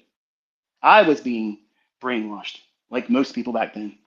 And we just watched it now. There's still people driving the fuck around with masks by themselves with their windows rolled up in their car. What the hell's going on? And that's exactly what I told everybody on Twitter, this very app, in 2019. Watch what they're getting ready to do. And here you go. And it ain't done. We're getting ready to hit the real show. And I would be out of my mind with anxiety if I hadn't learned what I'm about to teach you. Everybody has stress. Everybody has stress. That's part of life. Jesus said you're going to have tribulation in this world, but not everybody's going to go through great tribulation.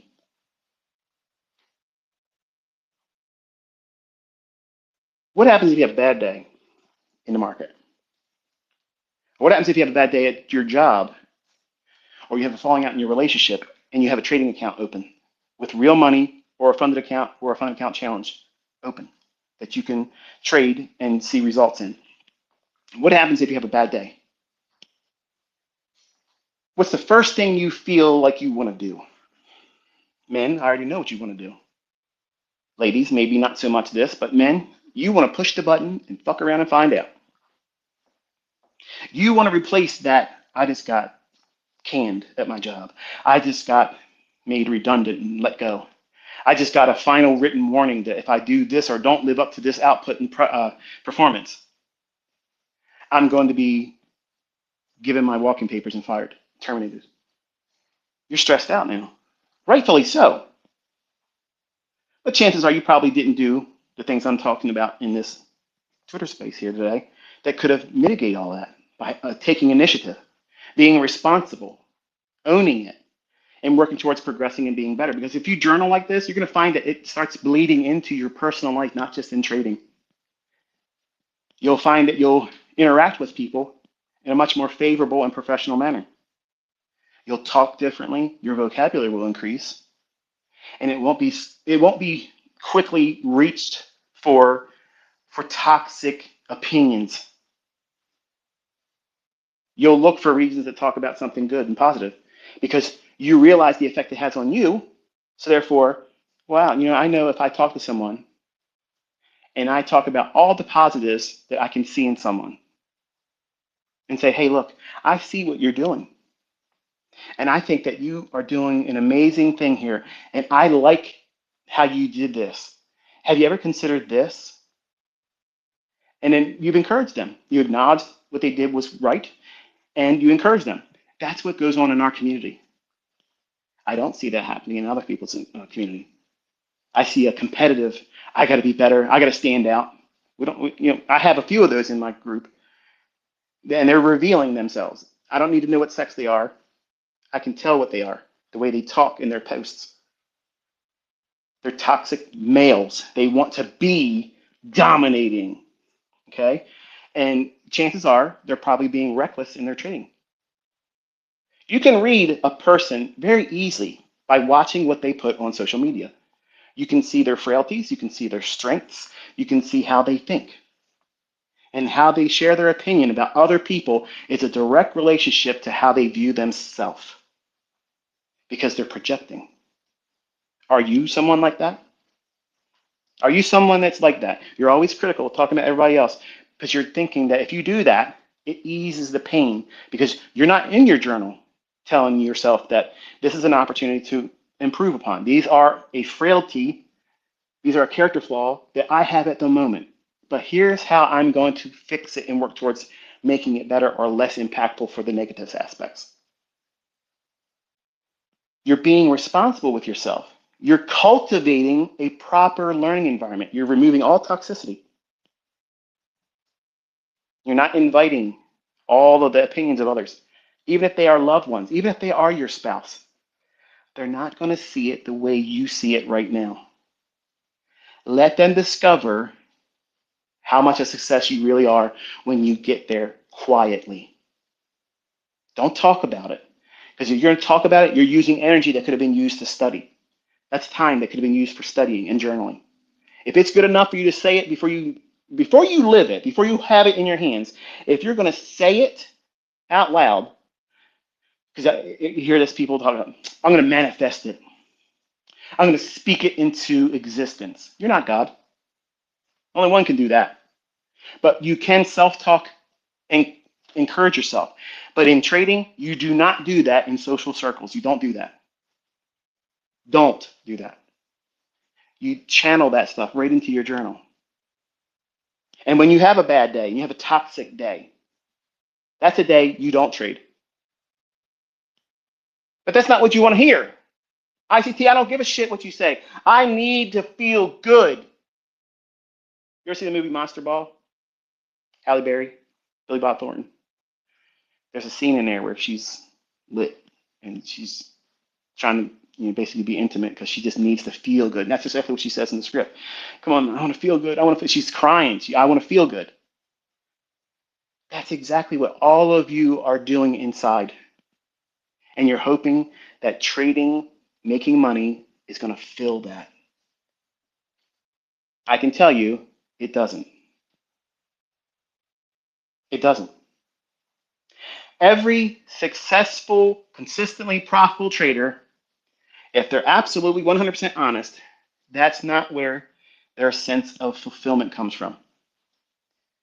It comes from the fact that they have a model that they trust, that they refined, that they worked towards, that they guarded, that they had faith in, that faith grew over time. And they journaled their progress and they refined it, where they are never tinkering with it. That means they're never trying to add something or take away something. They're content with that. And that is a sense of mindset that you can't put a price tag on that. Your job's not guaranteed you're going to be there 5 years from now. You're not guaranteed to be here tomorrow. Your profitable trade isn't guaranteed in your next transaction and you're clicking of the button. It's not guaranteed. But the folks that have a sound model that they've worked and refined, they don't obsess about that. They understand that every trade is a losing trade, that their skill set, that their faith-based model that they have groomed and they've isolated to this is all I'm going to look for. This is all I'm worried about. This is the time I'm focusing on trading. I'm not in there every all day long trading. Again, that's somebody that doesn't know what the fuck they're talking about. Okay, you're inviting the rate of failure exponentially. Get in there more than you should when you don't know what the hell you're doing. Wrong. Surgeons, doctors, they're specialists. Everybody that goes through med school are not proctologists. But in trading, everybody on social media is a fucking proctologist. They got their finger in everybody's ass sniffing, what did you have for lunch? They're in everybody's fucking business. Surgeons, they're brain surgeons, they're heart surgeons, they're orthopedic surgeons. They specialize. They went through the same schooling, but then branched off and said, this is what I'm doing. What did they do? What did they do? Do you think that they were fucking journaling and studying feet if they're going to be a brain surgeon? They want to know everything about the foot and the anatomy, the nerve endings of a foot when they're studying the brain or the heart or any other, a gastric surgeon. No, they reduced their focus in on one specific task. Their model as a surgeon is that they have to know exactly how they're going to cut and engage the human body for the purposes of helping this particular part of the human body heal. The outcome is, if that trade, if we want to personify it that way, it's profitable if the patient is improved and gets to live longer in a more fulfilling life. And the ailment they came in to have addressed gets corrected by the surgeon's model being applied to that body. We don't go to a general practitioner when we need surgery. We may need to get it to initially get a recommendation, like here, I'm going to recommend you go to this surgeon here. But they're not doing the cutting. They're just doing a genuine evaluation. We don't need that here. As a trader, you're that. You're the CEO, you're the CFO. You're the person that gets fired when you blow the account. You're the person that has to do fundraising to start it up again. It's everything. You incorporated. That's what this is. And you're saying that you're not interested in journaling? When every corporate enterprise has some measure of doing that same KPI measurement. KPIs, they're performance measurements. How well you're performing. What's your output? What's the results of those output? And if you don't do that with yourself, the enterprise that you daydream about yourself being, this super rock star riding around in Lear jets, driving cars that are too expensive, oil change costs too much, and nobody gives a shit after 2 days of looking at it. Oh, yeah, who cares?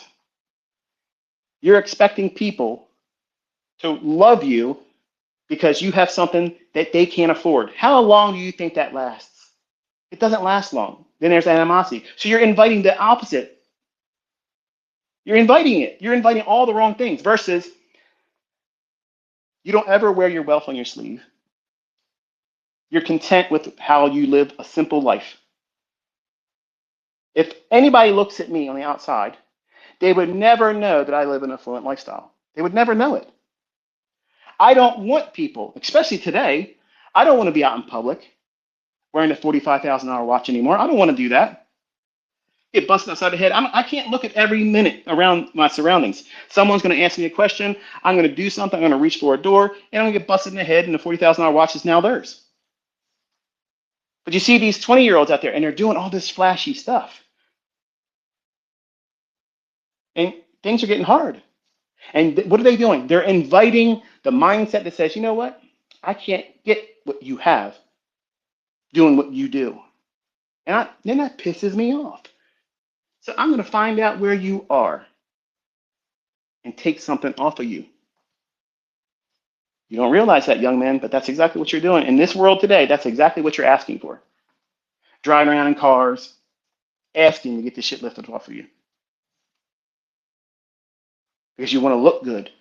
You want to measure your success based on other people's opinion and how often they mention you on social media. They're always talking about me, and it's stupid. It's uncomfortable. I don't like it. I just want to be like everybody else. That's all I want, and I can't be that anymore, and it bothers me. You want to believe that I love being looked up to and worshiped. I don't want to be worshiped. I just want people to say, hey, what's up, Michael? How you been? That's it. I don't want to be looked up at, and I won't let anybody look down. That's how I carry myself. I live my life just like that. And some of you are doing this, trying to refine your future self, so that way you can be some kind of character online, some kind of influencer, some kind of celebrity. And you might be. And you might do things differently. You might be a well-rounded, down-to-earth person. That'd be great. That'd be a very wholesome thing to see. I would be a fan of that. That's what I'm trying to cultivate. But don't let it get twisted. That same person is still going to have confidence through the fucking roof. And if they're honest and they're asked, hey, how do you feel about trading this? That you ever have any anxiety about trading? No, no. There isn't a trading day out there that I can't walk out there and say, I'm going to take this and I'm leaving with it and you can't fucking stop me. Now think about that. That sounds unheard of, right? But I'm demonstrating that in live streams. I'm showing you where it's going to go to, and that's the beginning building blocks. But if you take these case studies where you simply watch price action and you don't know in your present state, if you just began to learn how to do this stuff, you don't know where it's going. You're guessing at everything that's going on and you're trying to apply an indicator or somebody else's logic while I'm talking about what price is going to do.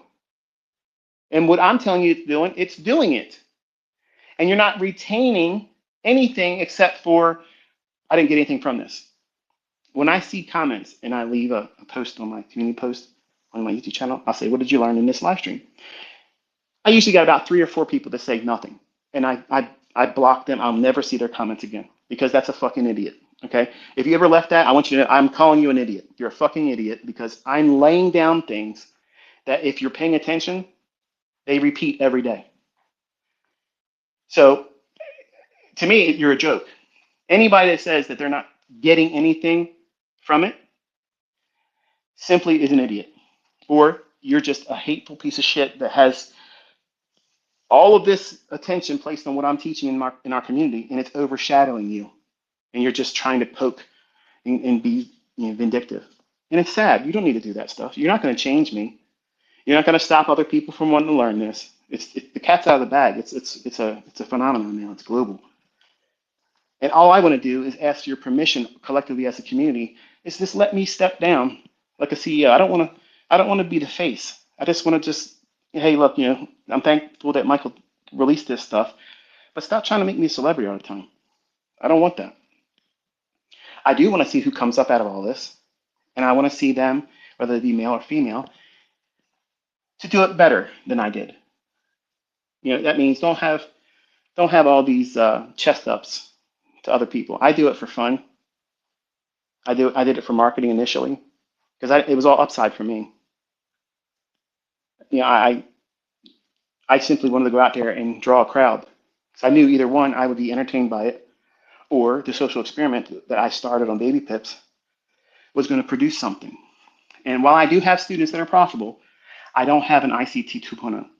And that's what I wanted to see. Because the things I taught initially, the old stuff, where I was talking about support resistance, where I was talking about indicators and MACD and this and stuff, that's exactly how I started. So I was producing the same climate, the same environment, in the same order that I went through to see if I could create that same magic that happened at who I am today.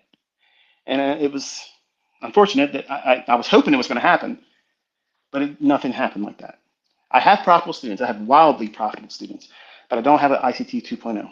And I'm hoping that Caleb will allow me, if he listens to me, he'll have the greatest advantage of doing it. But there's no guarantee. Everybody has their own problems that they have to wrestle with. I don't know. I'm not inside my son's head. I don't know if he's going to have. He's had a bout of anxiety one time when he had a job at. I don't know where he was, but he clammed up, just couldn't function, and they had to send him home. It was just simply an anxiety attack. But you don't want to go into the marketplace looking for a feel-good replacement for generalized stress. Generalized stress is you had a rough day at work, you got a flat tire, you had a blowout in your relationship, a fight, you hurt yourself, you got sick. All these things are triggering. They make you want to do something other than what you're feeling at that moment. Men are usually very, very quick to jump in here and I need to feel good about something. And our currency in the world, we think is I gotta look stronger. I gotta look faster and more formidable and scary to the rest of the guys. I gotta be intimidating. No, you don't. No, you don't. I watched some joker leave a post when I had put the invitation to come to this Twitter space. He said, somebody find that video where he said he's never going to do another Twitter space, and he was crying. I love the fact that your little dick energy thinks that that's some kind of a fucking character flaw. I ain't seen anybody else out there that was open enough to show their real emotions. Because I've went through shit that would break your fucking bitch ass. You would never be able to go through what I went through. So put up them videos. The only thing that's going to do is show people that I give a fuck. I give a fuck. I'm not out here panhandling, buy my $200 course, buy my $300 fucking course, repackage this, repackage that. I'm laying down a lifetime of wisdom for free. And I already know it works. And I have students all around the world that are using it, and it's helping them. And they're going to learn how to balance themselves better today, how to focus on things and not try to use the economy of replacement approach of taking a bad day, feeling anxiety, feeling sick. I had a bad day at work, or I didn't get the promotion I was expecting. Something that just doesn't give you a feel good, well, sense of accomplishment. Men will go into the trading account and try to do this and replace it with winning money. And it need only be $100. Hey, it's $100. I feel better today. I mean, $100. I can go out there and I can make $100. That's better than walking down the street and finding a $100 bill in front of you, right? I mean, who's going to look at that $100 and say, man, fuck you, I ain't picking you up. But in men's eyes, we think that, hey, I know how to trade. And yes, I hate my fucking job. And yes, my girlfriend's mad at me because I didn't remember our birthday as a relationship, our anniversary, whatever it is we call it. Men, try to find a way to anchor your marriage on a day that you will never forget. And that's why I chose Valentine's Day. I know it's cliche. I know it's kind of like boring, but guess what? I generally don't do well with remembering dates. Like, I love my kids, but sometimes I have to ask my wife, when were they born? And she gets mad if I don't know their weight or what time they're like. Women will never forget that shit. But that's why they're helpmeets for us. They have that capacity where we are the go out and get, and they are the stay home and keep. And that's why they're better traders. You don't want to change that composition as a female. And I know some of you out there think that there's more than two sexes, and don't leave me the bullshit because I'm just going to block you. I haven't blocked anybody since I've been back here, but if you give me that bullshit woke stuff, I'm blocking. I don't give a fuck what you think, okay? But there's a male and there's a female. And in trading, the females are better traders because if they have that nesting approach, as they are as women, they don't take crazy risks. They want to keep what they have, and if they can get more, they're trusting their other half to do that. That's the relationship. That's what's been torn down. Men, we think that we have to be fucking Superman and we got to go out and do more than what's necessary. And you bring that same misguided logic to your trading. I got to do more than this other guy did. I got to do more than I did yesterday, or I'm not progressing. I got to replace this bad feeling. I'm going to probably get canned. I'm probably going to get fired. My girlfriend saw this other guy's car. We were out on a date, and I kept watching. She was looking at his car. She probably would go out with him if he gave her the time of day. I got to really, really do well. I got to do fast. I got to impress her. If you feel that way about that woman or that man, you're probably with the wrong person. Because if they're not constantly telling you, you know what? I am happy that I have you. And you don't need to do all these other things because the time that you spend with me, I feel fulfilled doing that. Gentlemen, ladies, if you find that, you are rich. You will have the fertile ground that builds a legacy of wealth because chances are they're not going to want to leave you. They're already with you and you have nothing. And if you build this up in front of them and you allow them to be a source of encouragement, not in the way that we were talking about earlier, but hey, this is what I think I'm going to do, and you expect them to encourage you. They're not going to see technical analysis. They're not going to see trading and speculation. Any losing trade, a female is going to be like, is this the beginning of financial turmoil? Because they're nesting. Their capacity as a human is to protect what is theirs. They don't want to upset the household. They don't want to upset the family element. They want to keep peace. Men, we get out there and we try to tear shit up because we feel like we got to be Godzilla, stomp down on everything. Don't fuck with me and my family. That's the way it is. And we can laugh about it, or we can look at it and say, "Oh, this is stupid. This guy's giving dumb analogies." But this is the facts. Women are better because they think that way. How do they mess up? When they try to be a man.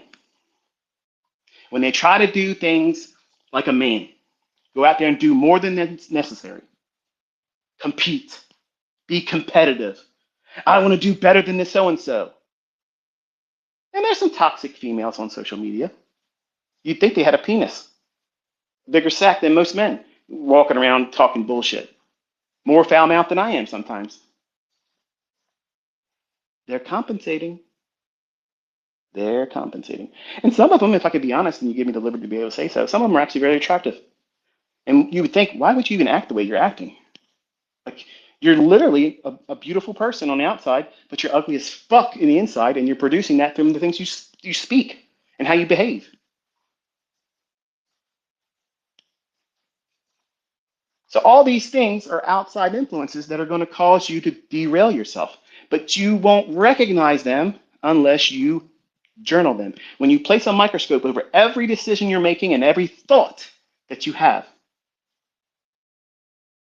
when you have these things under the microscope of a journal, and you constantly encourage yourself through positive self-talk. That means if there is something that happened bad, that was an adverse response to something you did or indirectly didn't do at all, it just happened to you, like a car accident. You didn't want this truck to hit you, but you couldn't avoid it. You were sitting at a red light and they hit you. And that's a bad day. That sucks. But you could have done nothing to avoid it. That's manual intervention. That's the same thing happens when you're in a trade. Everything looks like it's there, and then bam, what the hell just happened? Well, you got a taste of it. Does that mean trading, throw it out the window? No. It just means that that's why you have to have a stop loss. That's why you shouldn't over leverage. Period. Now, how's that for logic versus going out there, having no idea what's going on, putting money into an account to discover that you don't know how to trade, and now you have compounded difficulty because you lost your $100 account because you have to learn with real money. If you want to spend $100 so badly, go out there, drive around town, and find somebody that's homeless and stick that $100 bill in their fucking hand and say, you know what? Have a good day. Have a good day and get something to eat. Because you're going to have a better feeling about that than you losing that $100 discovering that you just gambled it away. And you created scar tissue as a developing student and as a trader. You now have to go through the process of digging through that painful, I got bad experience now. I have adverse response to me making these decisions with real money. And yes, it was $100. And when I put it in the account, I knew if I lost it, it shouldn't have bothered me. Because guess what? When it goes down to $25 or if it goes down to $50, you're fucking sick to your stomach. I should have never did this. I'm mad. I got to get it back. And what have you done? You've evolved into a gambler, and you're trying to do what? Replace negative with a victory that's not assured to you. And you're doing it with a clouded mind. You're doing it under stress. You have no idea how to calm yourself down. You have no idea to come out of that negative, toxic thought that you have to have it back right now. Why? Why do you need to have that loss back right now? Because you think that you are less of a person, less of a trader, you're a failure as a trader if you can't get it back right away. And that is grade A bullshit. That's bullshit. Who told you that? Who told you that you have to win that back right now because you just lost it? Nobody. But it's in your fucking head. It's in your head that you think that that's exactly what every profitable trader can do. They take a losing trade and they get it back real quick before the end of the day. That is bullshit. That's not how it works. That's how you go on tilt.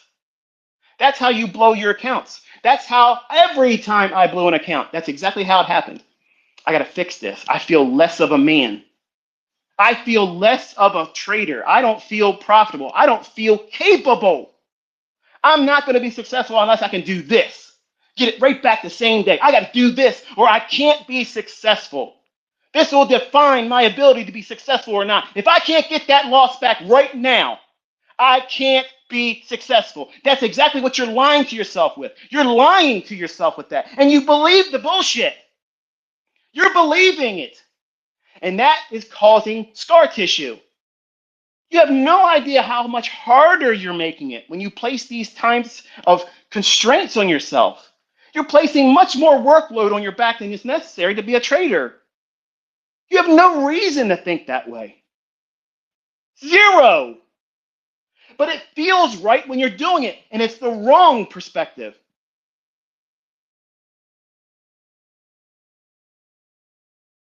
When you're learning and you do things wrong, and it's an adverse reaction and response, you take it home. You take it home like an orphan, like a stray dog, and you nurture it and say, you know what? It didn't work out well today. You look hungry. You need to be bathed. You need to be nurtured a little bit. And you talk positive to it. Say, you know what? I'm going to use you to feel good by doing the right things, not feel good by taking chances and gambling to fix you as a trade. I'm going to go home and teach myself that you aren't going to take me out. You're not going to break me if I have to feed you, stray animal. I can afford to give you a meal and clean you up and find you a good home or keep you as mine. How do you keep a losing trade? Doing the right things, not emotionally, not psychologically imbalanced and going, I got to do it right now, fix it.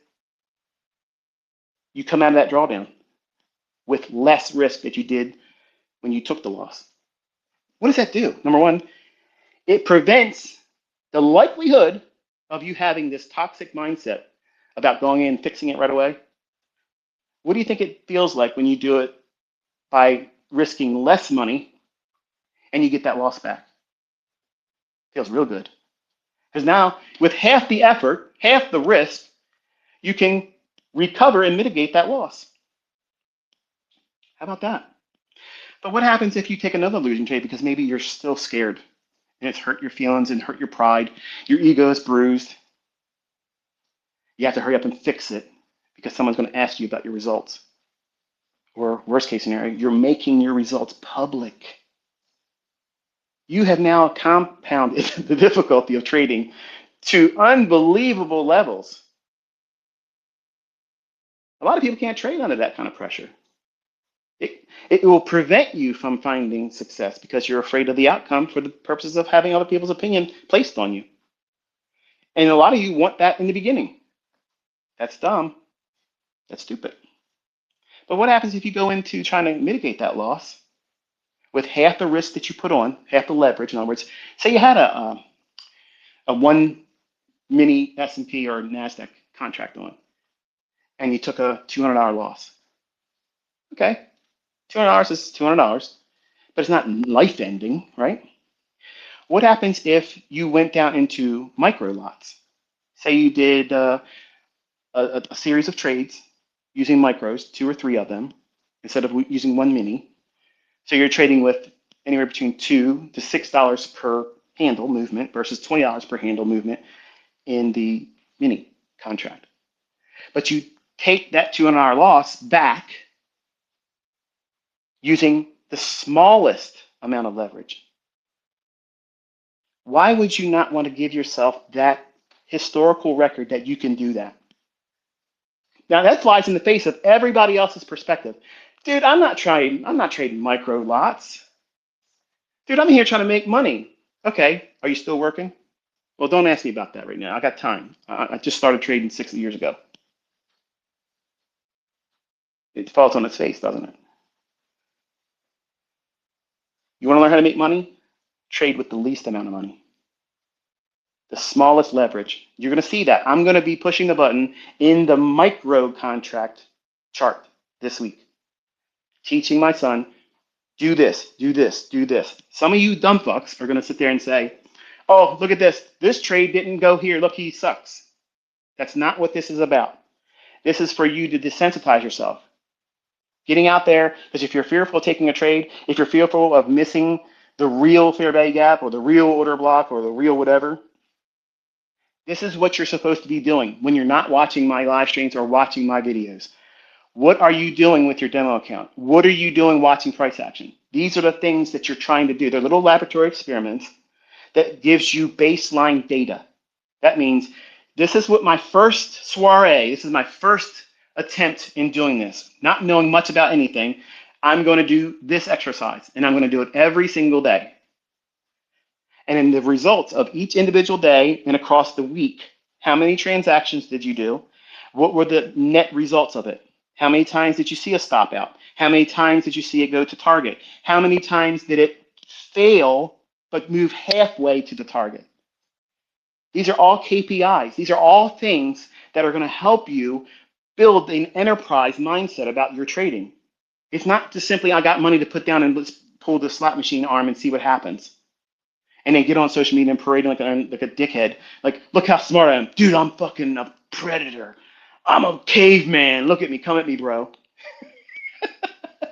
I do that as a character. That's not my character in real life. My wife will tell you. My kids will tell you that's not who I am. But I do it because I know it causes a lot of ruckus and people talk.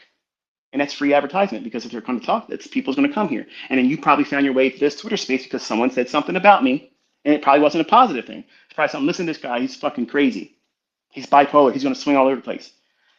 And I use that to hook you, to bring you in here, to listen. And the people that are smart, they'll take the information and use it. Others can go off and fuck off, I don't care. But the point is, you have to have some kind of a baseline. And you have to guard yourself. And by refining your future self, by removing all the toxic stuff, filtering out all of the bullshit that's going to be made available to you on social media, other influencers are going to give you opinions about things. Okay, that's their opinion. You didn't ask for it, did you? Some of you do. Some of you actually pay for it. You join other communities and they're bad mouthing everybody. I badmouth every other trading discipline. Okay? Unless I put a person's name on it, I'm basically saying that everything you're learning, that is not what causes markets to go up and down. But if you want to lie to yourself and say the last time you had a bout of gout or tennis elbow, you bought, gold, it went up. That's your religion now. Your model is religion based. And that's what harmonic patterns is to me. Because you're believing something that has no bearing on why price goes up. You're believing something so subjective. I don't have subjectivity in my analysis because old highs have buy stops above it. Old lows have sell side below it. And there's inefficiencies in price. Pray tell, how the fuck is that make believe? How is that in conjecture? You can't deny it. Anybody can look at the chart and see that. But tell me which trend line is the right one. Tell me what trend line is the right one on any given time frame. That's subjective. What's support and resistance level? Everybody's going to have a different support and resistance level. Everyone's going to come up with it. You get enough sample size of time frames. Everybody's going to have something different. But everybody, if they understand what a fair value gap is, they're going to point to the same fucking candlestick. They're going to look at the same minor buy side, minor sell side, and then you have primary sell side, buy side. That's your dealing ranges. They're not up for discussion. They're not up for debate. There's a highest high and the lowest low inside the session. That's it. The previous day's high and low. Are they hiding that information from you? No. Previous week's high and low. Are they hiding that information? Are they changing it like Forex fucking dealers? Everybody has a different high and low.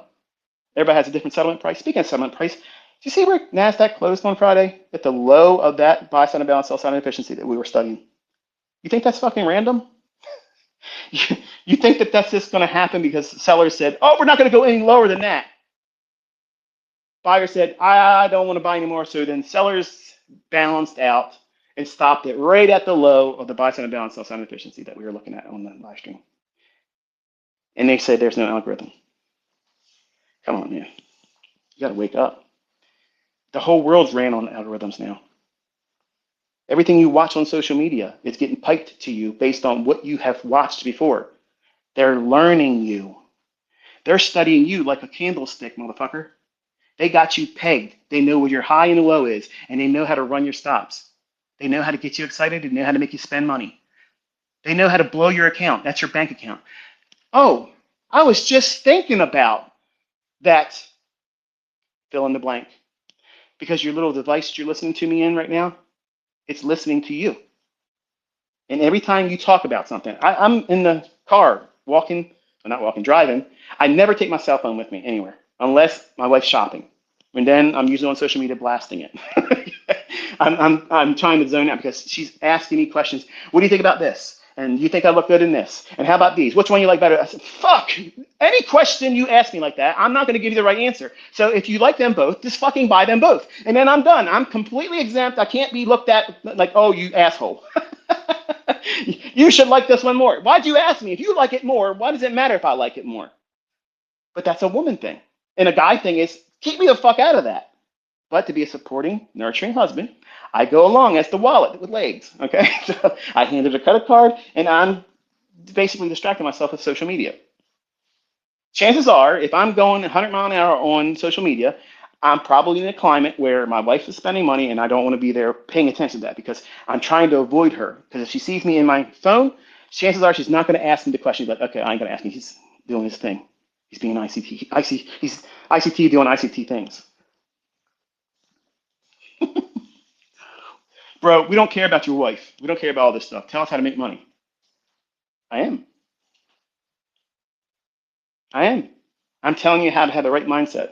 Because if you don't think correctly, if you don't manage stress, and here's where we're going to segue into it. So for those folks that want to do things on YouTube and you're recording this for the purpose of putting it on your YouTube channel, I hope you make money with it, by the way, because things are expensive. And allow me to get a drink here for a second. This is the part where we go into how to conquer and subdue anxiety and stress and living with stress.